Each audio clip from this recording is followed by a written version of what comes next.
اور سلطان صلاح الدین ایوبی رحمۃ اللہ علیہ بھی اپنے گھوڑے پر سوار اس نوجوان کا پیچھا کرنے لگا۔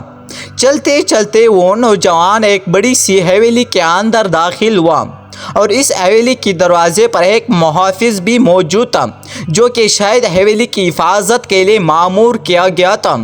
سلطان صلاح الدین ایوبی رحمۃ اللہ علیہ نے نوبیان گاؤں کی چند لوگوں سے اس تاجر کے بارے میں پوچھا کہ یہ کون ہے، تو ان گاؤں والوں نے بتایا کہ اس کی بیوی اور بچے کسی حادثے میں مارے گئے تھے اور یہ نوجوان بالکل اکیلا ہو چکا تھا، اور اسی دوران ہمارے گاؤں میں ایک آدمی نے اپنے بوڑھے ماں باپ کو گھر سے دھکے دے کر نکال دیا تھا۔ تو جب اس بات کا پتہ اس نوجوان کو چلا تو یہ ان کو اپنے گھر لے آئے اور اسی دن سے لے کر آج تک یہ ان کو اپنے پاس رکھے ہوئے ہیں۔ سلطان نے فرمایا، میں نے اس نوجوان کو بازار میں دیکھا اور ایک بات نے مجھے حیران کر دیا کہ باقی دکانداروں کی نسبت اس کا کاروبار بہت تیزی سے چل رہا تھا۔ باقی دکانداروں کی نسبت اس نے آتے وقت میں اپنا سارا گوشت بیچ دیا اور گھر واپس آ گیا۔ کیا تم اس کے بارے میں بتا سکتے ہو کہ اس میں کیا ایسی خوبی ہے کہ اس کا کاروبار اتنا اچھا جا رہا ہے؟ تو انہوں نے کہا، تم اس حویلی میں چلے جاؤ اور خود ہی جان کر ان سے سوال کا جواب لے لو۔ سلطان صلاح الدین ایوبی رحمۃ اللہ علیہ نے دروازہ کھٹکایا، اندر سے آواز آئی، آ جاؤ۔ آپ رحمۃ اللہ علیہ اندر گئے، سلام کیا۔ تاجر نے آپ کی سلام کا جواب دیا اور پھر اپنی مصروفیت میں مصروف ہو گیا۔ سلطان بڑا حیران ہوا تھا کہ اس نوجوان نے مہمان سے کچھ نہیں پوچھا اور اپنی مصروفیت میں مصروف تھا، لیکن پھر دوسری طرف سلطان بڑا حیران ہوا کیونکہ وہ نوجوان کوئی اور کام نہیں بلکہ وہ ایک بوڑھی بزرگ اور ایک بوڑھی عورت کی خدمت میں مصروف ہو گیا۔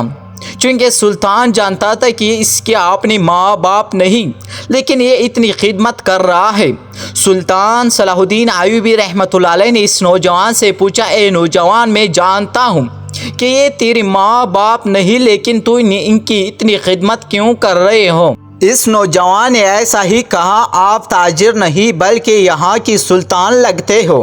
پھر مسکرانے لگا اور بولا، سلطان معظم، میں نے ان کو پہلے دن سے ہی اپنا ماں باپ سمجھا اور اپنے ماں باپ کی طرح ہی ان کی خدمت کی، لیکن ایک بات میں آپ کو بتاتا چلوں کہ جس دن میں نے ان کو لے کر اپنے گھر آیا تھا، میرے پاس صرف ایک جھونپڑی تھی اور اس میں رہنے کے لیے صرف چند بستر تھے۔ میرے پاس کچھ نہیں تھا، میری دکان اس وقت بہت بھی موجود تھا اور بڑے مشکل سے چند سکے کما پاتا جن سے ہمارے گھر کا گزر بسر مشکل ہوتا۔ حتیٰ کہ سلطان معظم میں حرام گوشت بھی بیچا کرتا تھا۔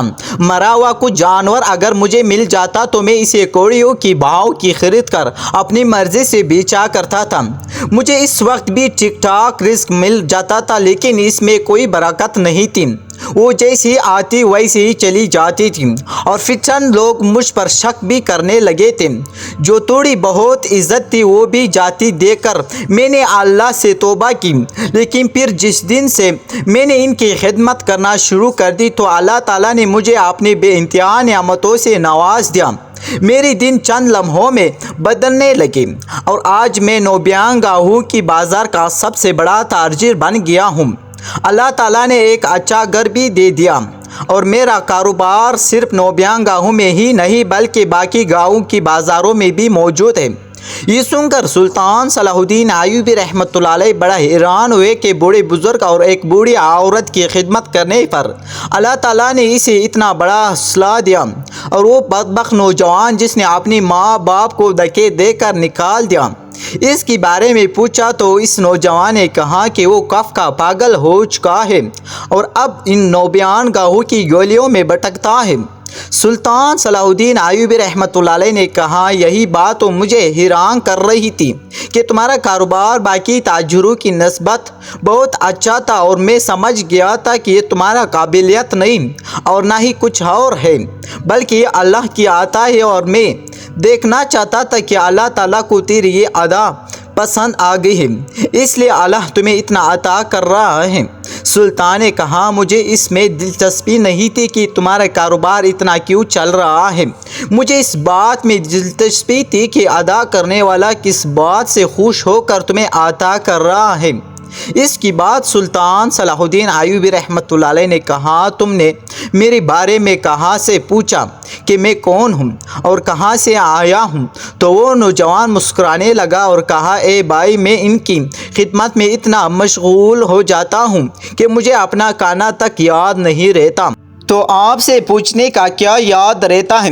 سلطان صلاح الدین ایوبی رحمۃ اللہ علیہ نے کہا کہ میں امیر مصر سلطان صلاح الدین ایوبی رحمۃ اللہ علیہ ہوں، اور کسی کام کی سلسلے میں میرا قافلہ اس بازار میں گزر رہا تھا اور اسی دوران میری نظر آپ پر پڑی۔ یہ سن کر وہ نوجوان اسی وقت سلطان کی قدموں میں گر پڑا اور کہا سلطان معظم، مجھے نہیں پتا تھا کہ آپ سلطان معظم ہیں، ورنہ میں آپ سے یہ سلوک نہ کرتا۔ سلطان نے کہا اگر تجھے معلوم ہوتا کہ میں سلطان نہیں ہوں تو اسی طرح میرے ساتھ سلوک کرتا تو مجھے بالکل غصہ نہیں آتا، کیونکہ یہ بوڑھی بزرگ تمہاری ماں باپ کی جگہ ہے اور ماں باپ سے کوئی بھی چیز افضل نہیں ہوتی، چاہے سلطان کیوں ہی نہ ہو۔ دوستو، یہ جو انسان کے پاس ٹیلنٹ ہوتا ہے یہ کچھ نہیں ہوتا۔ اگر تم اپنی ماں باپ کی غلام بن جاؤ تو اللہ کی قسم دنیا تجھے اپنا بادشاہ بنا دے گی۔ اور اللہ تعالیٰ سے دعا ہے کہ اللہ تعالیٰ ہر مسلمان کو اپنی ماں باپ کی خدمت کرنے کی توفیق عطا فرمائیں۔